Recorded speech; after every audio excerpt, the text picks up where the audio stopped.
Good morning. I'm Joe Fryer. And I'm Savannah Sellers. Thanks for being here. We get started this morning, of course, with the turmoil in Washington after a historic vote to remove Kevin McCarthy as Speaker of the House of Representatives. This was after less than 9 months in that leadership role. The office of Speaker of the House of the United States House of Representatives is hereby declared vacant. The final vote was 216 to 210 in favor of removing McCarthy from the speakership. 8 Republicans joined all House Democrats in voting to oust him. It's the first time in U.S. history lawmakers have formally voted to remove a sitting speaker in the middle of a term. Opposition to McCarthy grew among Republicans after last weekend's deal to avert a government shutdown. The chair of the Financial Services Committee, North Carolina Congressman Patrick McHenry, is now serving as interim speaker until a replacement is chosen, beginning what could be a long process. NBC News congressional correspondent Julie Sirkin joins us now with the latest. Julie, good morning. So certainly an unprecedented day yesterday on Capitol Hill. Just walk us through what happened before the vote, after the vote, and what we're hearing from the now former House Speaker. Yeah, guys, it was quite a shock, not only to reporters covering this, but also to members who were streaming out of a closed-door Republican conference meeting, some with tears in their eyes, some with shock on their faces. The way this all came about was really since the beginning of McCarthy got his gavel. He made this handshake agreement with some of the far-right conservatives, including Congressman Matt Gaetz, to get their support to get the gavel in the first place, that any one of them can bring up what's called a motion to vacate that triggers a full House vote. And then, easily enough, McCarthy loses his gavel with just a handful of votes. 8 Republicans voting against him. The final tally was 216 to 210 because Democrats decided early in the day yesterday they were not going to get involved in the House Republican internal drama. They were going to stay out of it. But the thing is, they voted against McCarthy here. They sided with Gaetz and those 7 Republicans. And that's unfortunately what caused McCarthy to lose his speakership. I want you to take a listen to what McCarthy had to say right after that all happened. Watch. Doing the right thing isn't always easy, but it is necessary. I don't regret standing up for choosing governance over grievance. It is my responsibility. It is my job. I do not regret negotiating. I will not run for speaker again. I'll have the conference pick somebody else.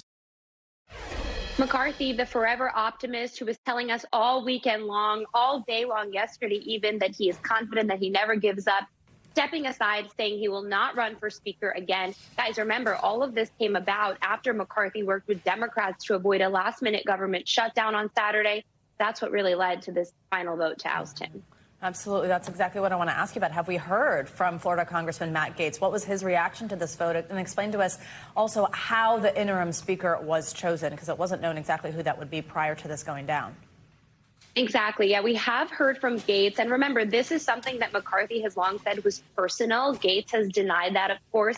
But Gaetz came out of this, and he came out of this victorious. It's not clear, though, what the next steps will be from Gaetz, who he will support for speaker, and so on. You're right. We do have an interim speaker that is Patrick McHenry of North Carolina.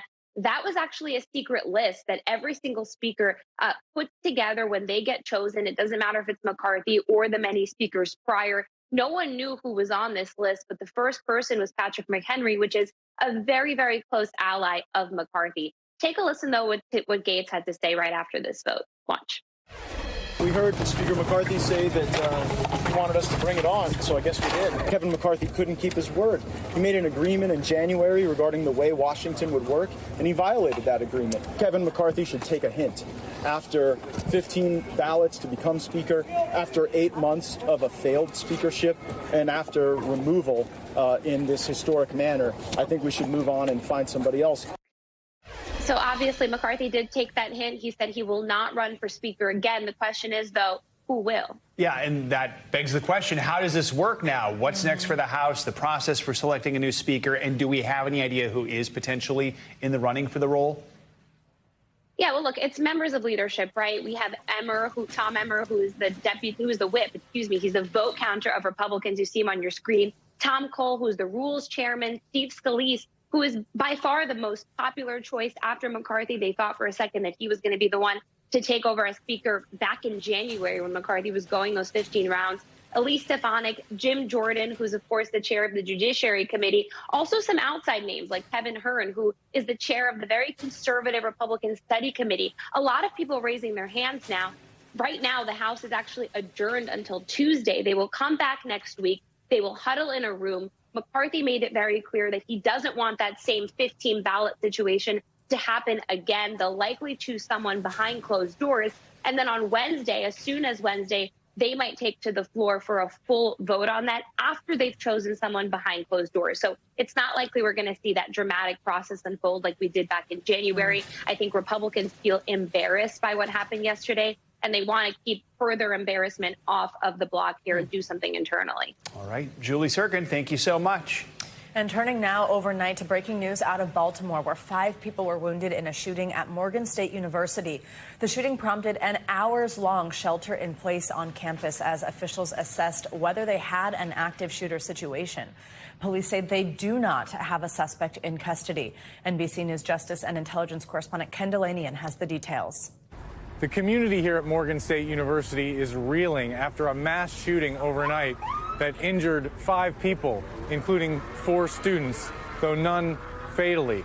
Police still investigating and trying to hunt down the shooter. It's homecoming week here at Morgan State, which is supposed to be a time of celebration for students, but that was interrupted overnight when gunshots rang out around 9:25 here on campus. The details of the shooting are still unclear, but a Baltimore city councilman tweeted overnight that police told him they believe there were 3 separate shooters. After police and SWAT teams and federal agents responded here on campus, they locked the campus down for 2.5 hours until at midnight they gave the all clear, deciding that there was no more active shooter threat. Again, the nature and of this shooting is not entirely clear at this point. They have made no arrests. The investigation is continuing, and classes here at Morgan State University are canceled today as they decide how to go forward with homecoming week celebrations. Back to you. All right, just heartbreaking. Ken Delanian, thank you so much. Here in New York this morning, former President Donald Trump is expected to be back in court for a 3rd day as his $250 million civil fraud trial continues in Lower Manhattan. There was some speculation as to whether Trump would testify. Well, yesterday, speaking to reporters, he confirmed he is ready to take the stand. Mr. Trump, will you be testifying?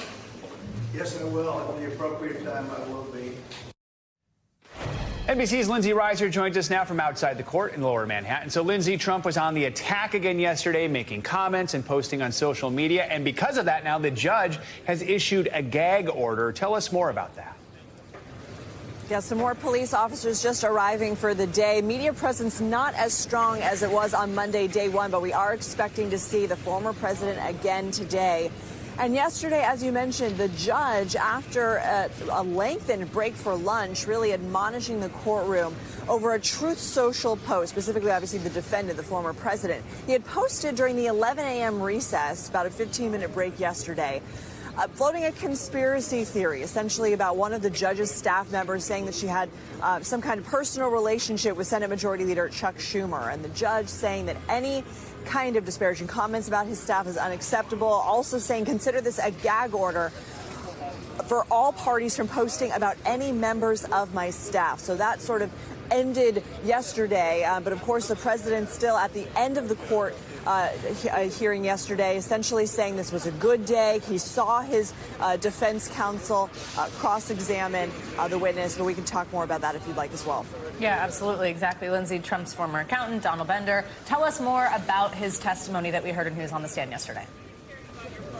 Right, this is the former president's former primary accountant, and so the Attorney General's office is trying to do a couple of things with this witness. It's very dry, but it's important testimony. They're trying to introduce some documents, these financial statements that the AG's office says are overly inflated, and introduce them into evidence, but also introduce this accountant and say that he compiled these financial statements based on information that Trump and his team were giving him. And in cross-examination, Trump's defense attorney saying, you were the only account, not Alan Weisselberg, nobody else at the Trump organization. You were responsible for making sure this information was accurate.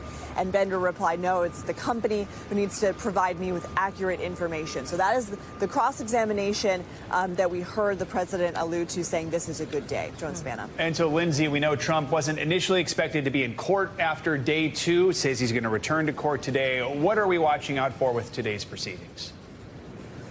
So we are expecting to hear more cross-examination of Bender, and then the AG's office will get a chance to redirect. But, you know, nothing is really to be expected as part of this, but I imagine that we will hear from the former president again. Basically, any break, he comes out and he sort of makes his case to the court of public opinion, to the cameras, and he says, you know, I should be on the campaign trail, but I have to be here. We should note he's not compelled to be here until he's called to testify, which he is on the witness list for the Attorney General's office. So that's not necessarily saying they guarantee that they'll call him. He says that he'll testify regardless, so the defense could call him if the AG's office doesn't. But we can expect to hear some more rhetoric from the former president, calling this a sham and a scam, saying that there were no victims. But Joan Savannah, the AG's office does not have to prove there were any victims. They just have to prove there was fraud. And we have to keep in mind that the judge already ruled one of those causes, one of the claims brought by the AG's office. He has ruled in favor of the AG's office, saying that there is fraud. This is mostly about the other 6 claims, the other defendants, and now damages. Joan Savannah. All right, Lindsay Reiser in Lower Manhattan. Lindsay, thank you. And in another legal battle, President Biden's son, Hunter Biden, pleaded not guilty to federal gun charges at his arraignment in Delaware yesterday. NBC News correspondent Ryan Nobles has the latest.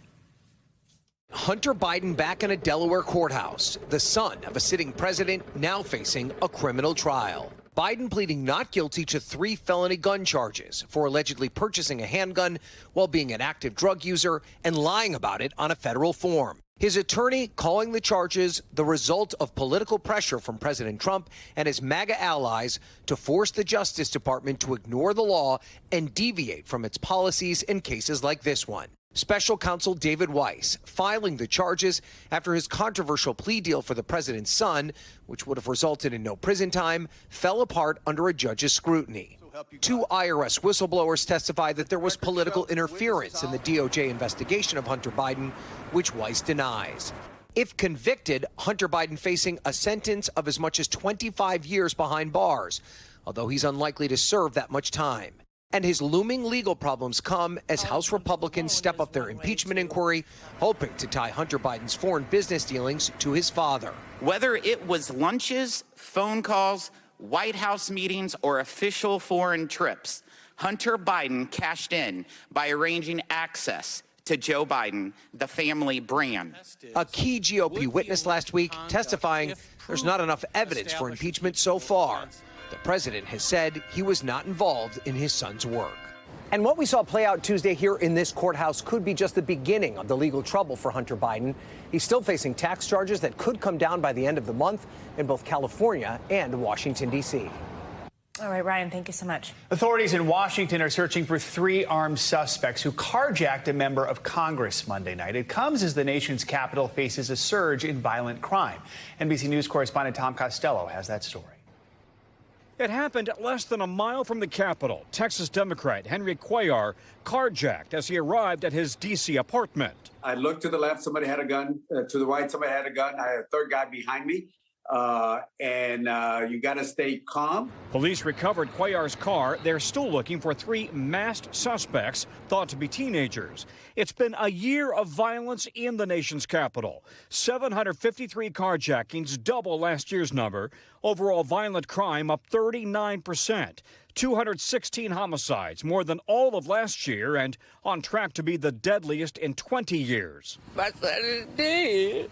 My son is dead. My son ain't do nothing to nobody. I've been living here 31 years. This is the worst I've ever seen around here. While violent crime is flat or down in New York, Los Angeles, and Philly, it's up 8% in Atlanta, up 27% in Chicago, up 28% in Baltimore.